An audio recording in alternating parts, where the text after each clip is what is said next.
Une image furtive. Quelques secondes d'une scène cruciale enfouie dans la mémoire d'un témoin et qui ne peut pas s'en souvenir. C'est frustrant quand il s'agit d'un meurtre. Les policiers entourent Hélène Minsky. Ils se relaient sans discontinuer depuis des heures pour lui arracher le moindre renseignement à propos d'un crime dont elle a été le témoin un dimanche matin, 24 septembre 1975, à 11 heures du matin. Nous sommes dans la capitale d'Israël, les policiers sont nerveux et Hélène n'en peut plus. « Mais je ne sais rien de plus. Il m'a menacé. Mais j'ai eu si peur que je suis incapable de me rappeler son visage. Je suis descendu de ma voiture, j'avais des provisions dans les bras, j'ai aperçu la silhouette d'un homme vêtu de clair, cet homme est tombé, j'ai entendu les détonations en même temps qu'il tombait, je ne comprenais pas bien ce qui se passait, j'étais surprise, je me suis retourné. Mais qu'est-ce qui vous a fait vous retourner? Mais je ne sais pas, le hasard ou un bruit. C'est là que j'ai aperçu l'homme avec une arme. Mais quel genre? Je sais pas, un pistolet, un revolver, je suis pas spécialiste. Concentrez-vous sur l'homme. Vous ne l'aviez pas vu avant, juste avant? Il n'est pas sorti d'une voiture, il n'a pas surgi sur ce parking d'un seul coup. Non, sûrement pas, il devait se cacher, je suppose. Il m'a regardé, il a agité le revolver dans ma direction, alors je me suis baissé instinctivement, j'ai entendu une détonation, j'ai cru qu'il tirait sur moi, et j'ai eu si peur que je me suis évanoui. Ben ça, on sait, mais ça ne nous avance pas. Ben, je suis tombé dans les pommes, et alors? Je suis pas flic, moi, ni gangster. J'ai eu peur. Et je suis pas Superwoman. Je suis prof de musique. Et en plus, j'ai aucune mémoire. Je ne me souviens jamais de la tête des gens qu'on me présente. Alors celui-là, vous pensez? Il vous a menacé. Vous l'avez vu de face. Enfin, ça ne s'oublie pas. Mais pour moi, si. Elle n'en peut plus, Hélène. Depuis cette histoire, la police la harcèle. Témoin unique d'un grave assassinat, car l'homme qu'elle a vu tirer a assassiné un agent américain sur une enquête difficile et sur le point d'aboutir. Sa mort remet tout en question. Et Hélène est le seul maillon, l'unique. Elle doit coopérer. Il le faut absolument. Or, elle ne demanderait pas mieux, cette pauvre Hélène. Mais un brouillard étrange enveloppe la scène qu'elle a vécue. Elle ne se souvient que d'une chose, avoir lâché son paquet de provisions avec une douzaine d'œufs, une bouteille de lait. Elle a vu la bouteille rouler sous la voiture, le lait se répandre sur le ciment du parking, ce qui n'est guère intéressant pour l'enquête. Ce qui est intéressant, c'est le visage du tireur. Car la mort de ce policier, de cet agent américain, semble importante. Des tas de gens se sont déplacés pour interroger Hélène. À partir du moment où elle a prévenu la police de ce qui venait de se passer sur ce parking désert, devant un immeuble à peine achevé, quasiment vide d'occupants, on ne la lâche plus. Dites-vous bien que ce type, lui, il vous a vu et il va pas vous oublier. Mais je n'ai rien à voir avec cette histoire. Vous êtes aussi importante pour lui que vous l'êtes pour nous. Mais si vous refusez de coopérer par peur des représailles, vous jouez le mauvais numéro. Lui, il ne peut pas laisser un témoin vivant. Et nous ne pourrons pas vous protéger des années. Enfin, qu'est-ce que je vais devenir? Si seulement je pouvais, mais... J'ai regardé toutes vos photos. J'ai répondu la même chose à des milliers de questions. Je l'ai vu. Je sais que je l'ai vu. Mais je ne le vois plus, c'est flou. Bon, d'accord. Écoutez, on vous fait une proposition. Mais il faut que vous soyez consentante car la loi nous interdit. L'hypnose. Vous croyez à ce genre de truc? Il arrive que des témoins enregistrent un détail inconsciemment et n'arrivent pas à le restituer consciemment. Vous allez m'endormir? C'est un spécialiste. N'ayez pas peur. C'est un médecin. Il a déjà travaillé pour nous et ça peut donner quelque chose. Hélène est d'accord. Tout, pour que cette histoire finisse. Sans compter que se sentir menacée en permanence, c'est terrible à vivre. Elle sent bien que la police ne lui dit pas tout, que cette affaire a des aspects qui dépassent le simple crime de droit commun. C'est impressionnant. Terrifiant. Vous sortez acheter une bouteille de lait et des œufs, et vous vous retrouvez à 35 ans dans une histoire de dingue. Hélène est célibataire, professeure de solfège, et très impressionnable. De l'avis du médecin chargé de l'expérience, c'est également une hypersensible au caractère immature. Intelligente, mais encore enfant, elle se laisse facilement dominer. Pour lui, c'est le sujet idéal. Aucune barrière psychologique importante, pas de refus de coopérer, au contraire.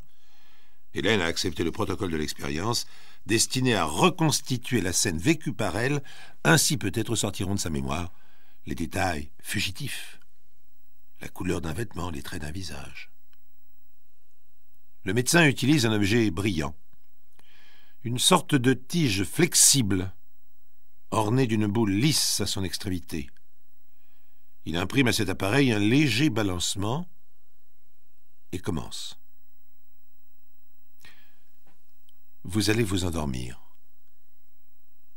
Vous vous sentirez reposé, détendu. Vous rêverez de ce que je vais vous dire. Vos paupières vont battre et se fermer. Tout votre corps se détend. Vous dormez. À présent, vous êtes en voiture. Vous venez de faire des courses. Il fait beau, n'est-ce pas? Il fait beau, Hélène. Il fait beau. Vous allez garer votre voiture sur le parking. Vous quittez la route. Il y a d'autres voitures sur la route? Il n'y a pas de voiture.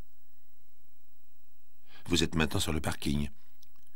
Vous arrêtez le moteur. Vous regardez autour de vous. Vous voyez quelqu'un? Un homme qui marche. Est-il loin de vous? Il n'est pas loin. Décrivez-le, Hélène. Il est grand. Il a chaud. Il s'essuie le front. Il a l'air d'hésiter. Il vient vers moi. Non, il recule. Il a vu quelqu'un derrière vous, Hélène. Il y a quelqu'un derrière vous, un autre homme. Concentrez-vous. Vous avez compris qu'il y a quelqu'un d'autre. Vous allez vous retourner, vous allez forcément vous retourner. Hélène s'agite un peu, sa tête cherche d'un côté puis de l'autre, comme si elle repérait l'emplacement des deux hommes. Elle a réalisé la présence du tueur avant qu'il tire. C'est un résultat, mais il est mince et inutile. Le visage. Va-t-elle pouvoir le décrire? Oui. Mais Hélène va étonner tout le monde. Elle va faire mieux que décrire le visage de cet homme.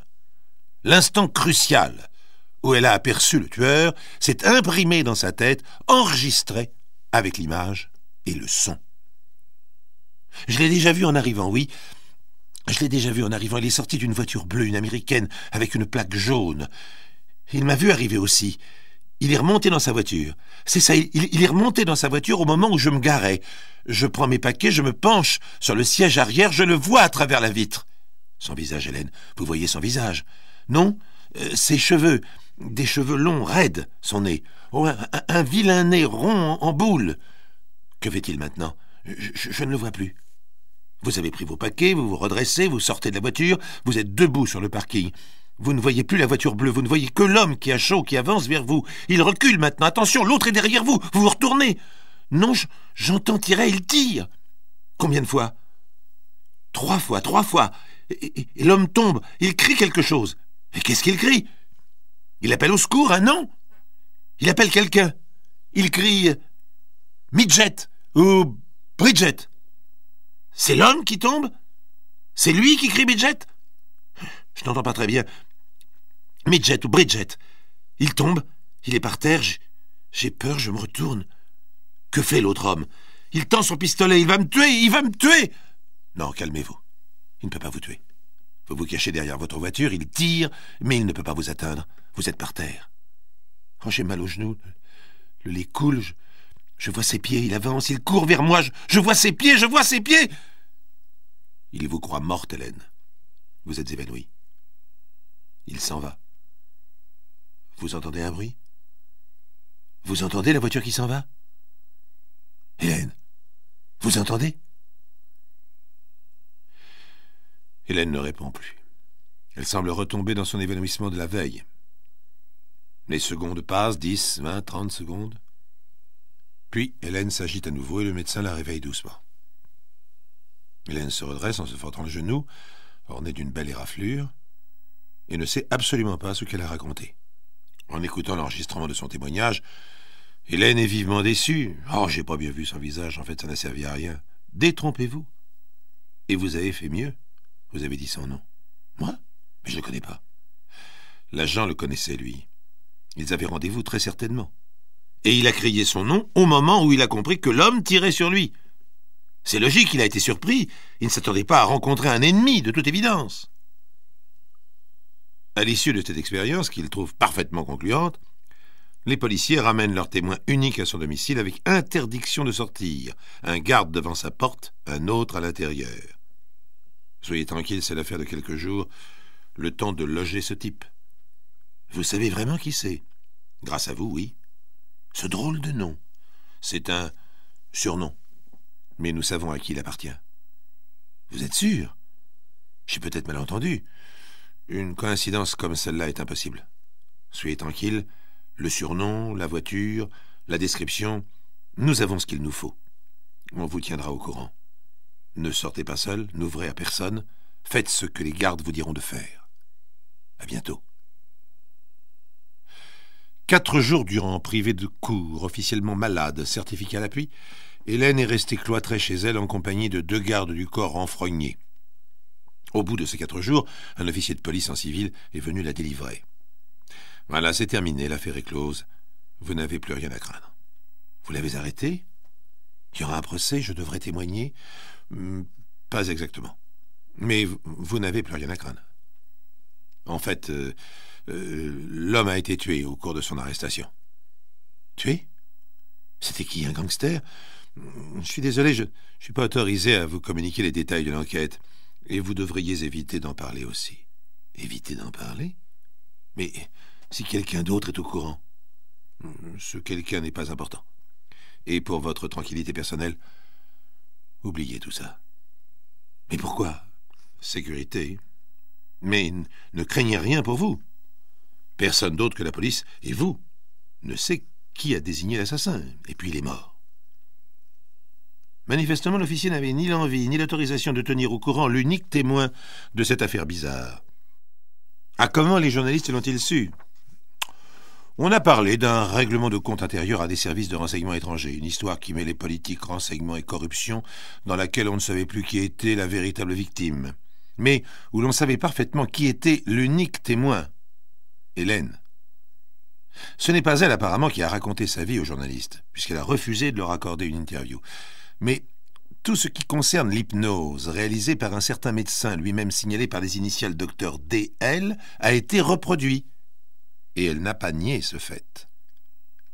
Le témoignage d'Hélène avait pourtant été recueilli confidentiellement.